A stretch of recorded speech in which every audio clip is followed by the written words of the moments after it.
And now a live look at the White House, where President Trump says negotiations with Iran will resume today. Vice President J.D. Vance will lead the talks in Pakistan, but Iran still has not confirmed they will be there. Yeah, there might not be anybody to talk to. With the two-week ceasefire set to expire Wednesday, 7 News has team coverage this morning. John Rogers is standing by at the Alert desk with a look at oil prices after the Strait of Hormuz closed again this weekend. But first, national correspondent Christine Frizzau is getting us up to speed.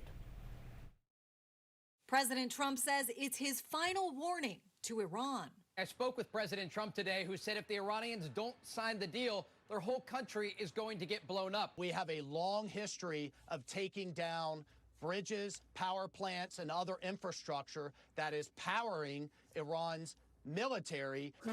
The U.S. naval blockade remains in place, with an Iranian cargo ship reportedly stopped when it tried to pass. President Trump posting online a U.S. Navy ship stopped it and blew a hole in the engine room, that the U.S. Marines now have custody of the Iranian vessel. At the center of negotiations and frustration, the global game of red light, green light in the Strait of Hormuz, which had been temporarily opened, then shut down by Iran, which on Saturday fired on ships attempting to cross, sending global oil markets into a tailspin.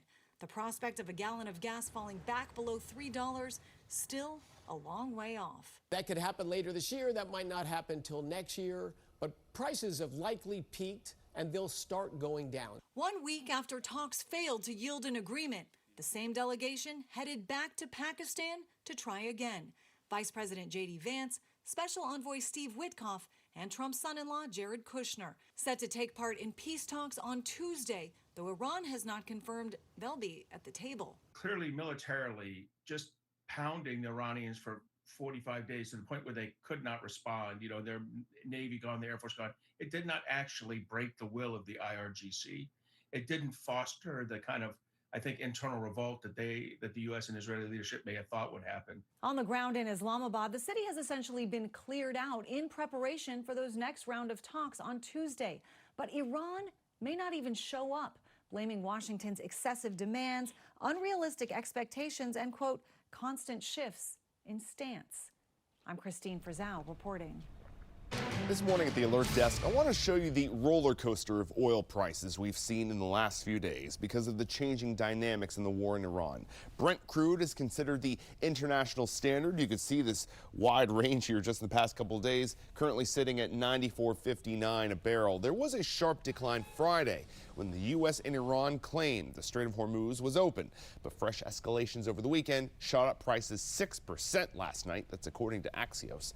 And folks, I hate to break it to you, you'll have to get used to these high gas prices. Energy Secretary Chris Wright, as you heard, says gas prices may not drop below $3 a gallon until next year. But he adds the Trump administration has successfully managed the historic disruption. So we're going to keep tracking the impacts and, of course, how it impacts us here in the DMV. Above ground construction can continue on the White House ballroom. A federal appeals court ruling in the president's favor after a judge decided last week that only the underground work could continue on the project. The president says the ballroom is necessary for national security purposes. The appeals court will review the case again on June 5th.